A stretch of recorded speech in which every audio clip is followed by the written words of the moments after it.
Your paycheck went up last year. You worked harder, you earned the raise, and the bigger number landed in your account. And somehow, by the end of the month, your bank balance looks exactly the way it always did. You feel just as stretched, just as tight, just as broke. You blame the cost of living. You blame rent, groceries, the price of everything creeping upward while you weren't looking. And some of that is real.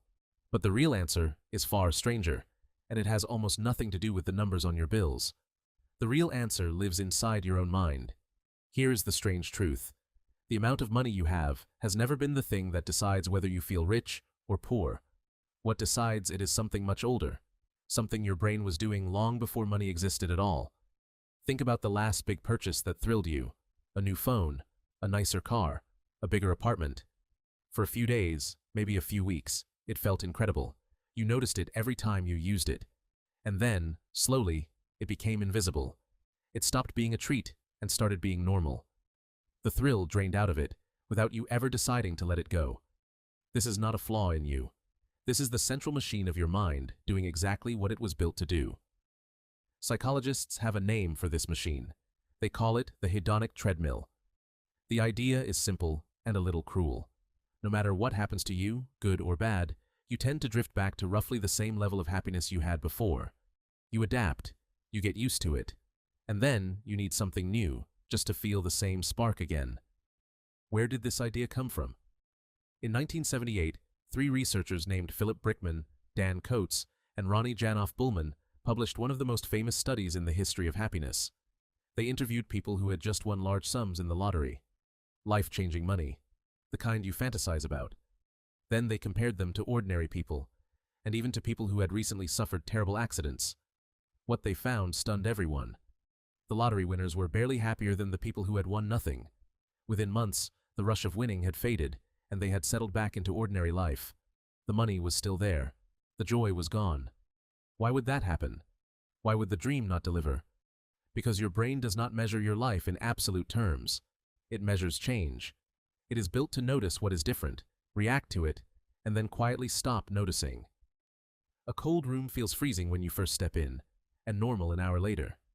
The room did not change. You did. Your wealth works exactly the same way. Whatever you have, you adapt to it, and then it becomes the new baseline you measure everything else against. So the raise feels enormous for about 2 weeks. Then it becomes the floor. Then you need the next raise just to feel the way the last one made you feel.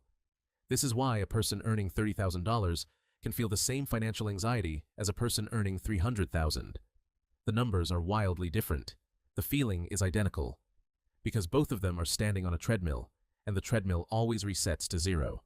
There is a second machine running underneath the first, and it is even older than the treadmill. You do not judge your wealth by what you have.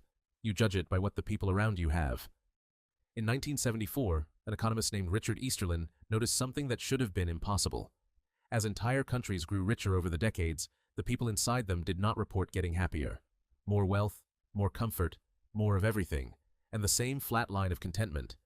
This became known as the Easterlin paradox, and economists have argued about it ever since. Part of the answer is the treadmill, but part of it is comparison.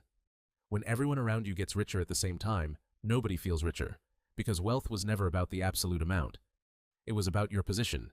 It was about where you stand relative to the people you can see. And here is the trap.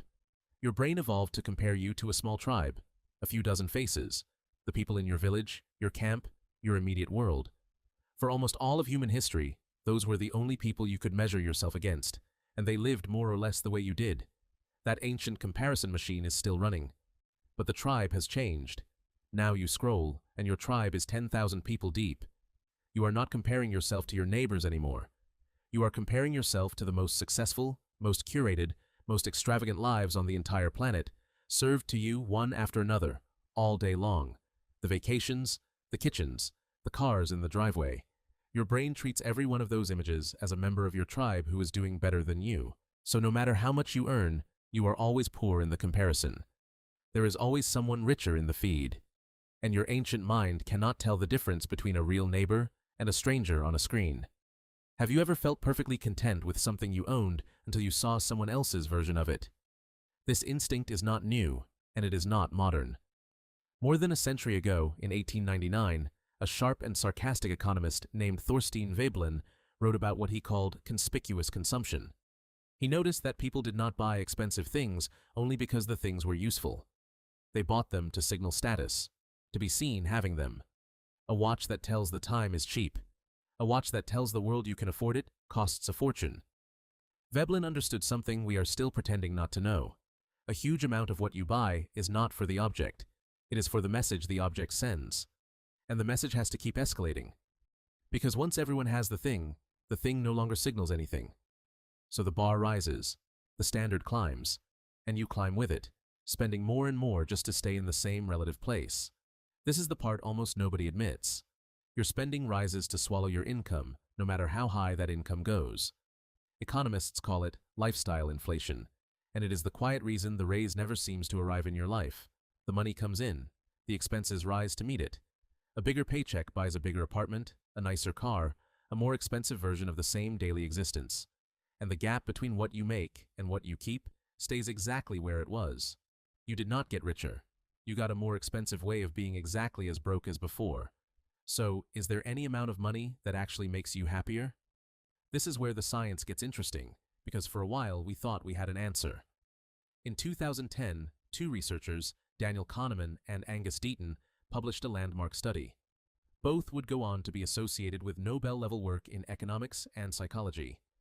They looked at how income related to everyday emotional well-being, and they found that more money did make people's daily lives feel better, but only up to a point. After roughly $75,000 a year in income at the time, the emotional benefit seemed to flatten out. Beyond that line, more money bought a better life on paper, but not a better feeling day to day.